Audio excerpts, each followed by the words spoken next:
What's going on, y'all boys? Welcome back to another episode of Ray and Kyle Everything Sports Podcast. Today we're getting to the nitty-gritty of the NFL season. So we're going to look forward to our updated top 10. Where we starting at, Kyle? For my number 10 spot, I have a first appearance in the Denver Broncos. Now, this team is on a 5-game winning streak, and they have pretty good wins against the Chiefs, Bills, Browns, and a pretty frisky Vikings team. So this team is really starting to play very well. Their defense is playing amazing. The last 5 games on their 5-game winning streak, they're only allowing 16 points per game, and they forced 16 turnovers, and they've only given away 3. So, I mean, their forced turnover ratio is insane. And Russell Wilson has an 8-0 TD to INT ratio in his last 6 games, so he's playing very well as well. So I really think that early on they were terrible, they really were. But I think that Sean Payton and Russell Wilson are kind of starting to gel now. Now they do have a pretty tough game upcoming. I think they're playing at the Texans, and they're pretty big underdogs there. I think they're like over 5-point underdogs. But if they win that game, this team can really start to roll, and they're kind of sneaking up on the Chiefs in the AFC West a little bit, only 2 games behind. And they did split with them early on in the season. So, new appearance for the Broncos, but I do like this team at number 10. For my number 9 spot, I have the Houston Texans. They are currently 3rd in the AFC South, but C.J. Stroud is for sure their franchise quarterback, and he's playing like a bona fide top 10, maybe even top 7 quarterback. They do have very good young talent in Tank Dell, the rookie at Houston, Damian Pierce, the running back. He's only a second-year player, and Nico Collins, he's a third-year player. So, they do have young talent. I do love their rookie head coach as well. The defense coordinator from San Francisco. So this team's playing great. I don't think it's quite their time yet because they are still a very young team, but they do have great wins against the Bengals, against some other good teams as well. And like I said, the Broncos play the Texans, so the Texans obviously play the Broncos this upcoming week. But I think that they'll get back on the winning column and beat this Broncos team. But I do like this team at number 9. For my number 8 spot, I have the Miami Dolphins. I haven't really been very high on them just because they don't beat, quality teams, but they do still have a very explosive offense with Tyreek, Tua, Waddle, Ricky Etienne, and Mostert. And I do like Mike McDaniels as an offensive-minded coach. But I do need to see them beat up on, good teams because they get to do that. They've only beat, these teams like the Jets aren't very good, the Patriots twice. So I need to see them, beat up on real teams. But they've also beat the Giants. But they played the Eagles, won particularly close. They played the Bills, got stomped out. So I need to see them be consistent and get quality wins under their schedule. Now, their upcoming games are Washington, Tennessee, and the Jets. So we're not going to see them have a chance to get a quality win for at least 3 more weeks. But when that time does come, I need to see them get quality wins. Yeah, I do think it's a good spot for them. I think this team is very inconsistent, to say the least. So hopefully they can pick it towards the end of the season. But, I mean, even playing the Chiefs, you saw them lose that game. So I think this Dolphins team has a lot of potential, probably the most potential in the league, except for maybe the Cowboys. But need to see them start to show up in big games. For my number 7 spot, staying where they've been at for 4 straight weeks now, are the Detroit Lions. They're currently first in the NFC North, and they've only had 1 bad loss of the whole season. All these teams get bad losses. The Cowboys had one against Arizona. Chiefs had a bad loss against the Broncos. Teams are allowed to have bad losses. The Eagles and the Jets. So I don't really take into account that bad loss. Thanksgiving Day, maybe they weren't coming to play very well.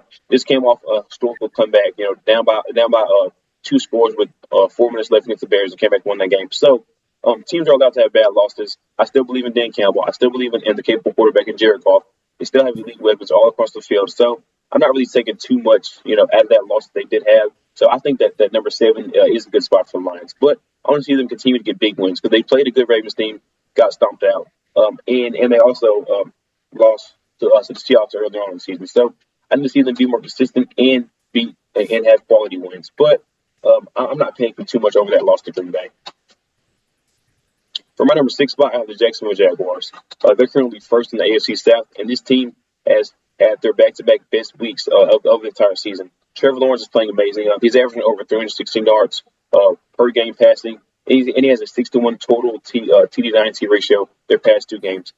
Similar to last year, Week 10 was sort of their turnaround week.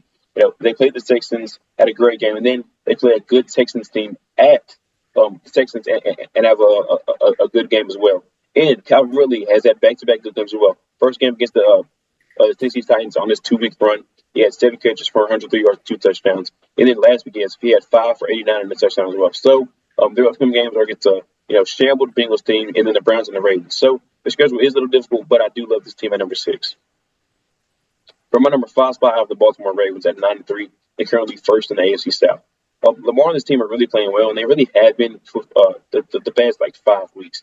But they can't really prove themselves for me until they make it to the postseason because we've seen them have great years, in previous years. One year they started 9-3 and they finished 10-7. So we see them have good, regular seasons, but I need to see them be able to translate that into the postseason and have good, strong playoff performances and victories. So until they can't move up for me until they get to the postseason. So I'm gonna keep them at number 5 for now. I think they might be a little higher for me. I just think that this Ravens team is pretty good. I think they've been showing that recently, beating some good teams now. So I think Lamar's really balling. I think that defense is really balling. Those receivers are finally starting to actually catch the ball for Lamar. So I think this Ravens team will be a force in the AFC and maybe even come away with the first seed. They definitely could. For my number 4 spot, I have the Dallas Cowboys. They're currently second in the NFC East, but they're probably playing the best football out of any team yet.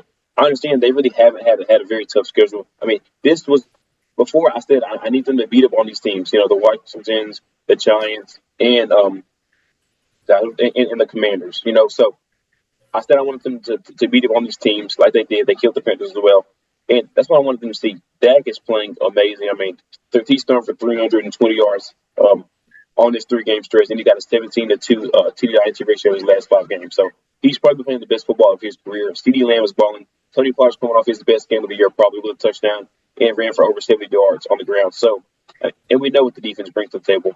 We saw Trayvon Diggs go down, but DaRon Bland sets an NFL record in pick sixes with 5. So that's amazing. And his defense is still playing amazing as well. So their upcoming games are against Seattle, the Eagles, Buffalo, Miami, Detroit, and the Commanders. So these next 5 games is really where they can prove something to me. They can go play a standalone Thursday night game and smack up on a pretty mid-Seattle team, but then it gets real playing the Eagles, Buffalo, and then Miami and Detroit as well. So these next 5 games, if they can go 4-1, it'll really show me a lot, and this team will only move up for me. But for now, I need to keep them at 4. Yeah, I don't know that you can put them above because, 2 of the teams that I imagine you have above them that have already beaten them, so it's hard to put them over them, especially since one of those losses just happened not too long ago. And then the other team, is to me also going to be up there. So I think this is a good spot for them now, but I do believe they'll rise by the end of the season by the time playoffs come. I agree with you on that one. For my number 3 spot, I have the 49ers. They're currently first in the NFC West, but when this team's healthy, they're unstoppable. There's no doubt about that. This team has never lost a game with a healthy team around Brock Purdy. We go into last year, they were open on the Eagles that pretty much that whole game until Brock Purdy's elbow exploded. And then even this year, the 3 games they did lose, they were without Deebo, Entry, and Williams. So, we've never seen them lose with a healthy team, but injuries are a part of football. And the reason why I don't, if they had a better quarterback, I think they would be number 1, no doubt. I also think they'd be undefeated at this point, but they don't. So that's my biggest issue with this team. But whenever they're healthy, they're unstoppable. When they play like the best team in the NFL, and they're playing a good Eagles team this week. That if they beat the Eagles, they're only going to move up for me as well. If this 49ers team can beat the Eagles, if anyone in the world puts them anywhere but 1, it's just they don't even listen to their list. If they're not at number 1 on everyone's list, if they beat the Eagles, just click off of it. Because this 49ers team, to me, is already still making a case for 1. I don't think you put them above the Eagles right now because the Eagles have every team in the league by 2 games. But for me, the 49ers really are – they had a little bit of a stretch down a couple of weeks ago, but I think they're really starting to pull it back. And I do believe in Brock Purdy, and I think he's going to show up this week against the Eagles. Now, my number 2 spot is the Eagles. I know they have every right to be number 1 for sure, but my first note of my thing is, gosh, they're good. They find ways to win. They were outplayed their last 3 games. They were thoroughly outplayed against the Bills. Just this week, they were down by 10 at halftime. Last week against the Chiefs, they were down by 10 at halftime, and then against the Cowboys, they were down by 3 at halftime. But Jalen Hurts, he's a bona fide dog. He's a bona fide competitor, leader. He's a top 5 quarterback in the league, no doubt about that. And he's playing his way into that MVP discussion. But their defense is truly, truly, truly not very good. Let me just grab some numbers for you. The opponent's points per game, they're 20th in the league. The opponent's passing yards per game, they're 29th in the league. The opponent's TD-INT ratio, they're 30th in the league. And the opponent's third down percentage, they're 30th in the league as well. Their defense is not very good. They're really not. And they seem to only be able to win in one way, and that's these shootout type of games, these shootout type of comeback type of games. So their defense is the biggest concern for me. If their defense was a little bit better, I would have them a little higher. But for now, they're on my number 2 spot.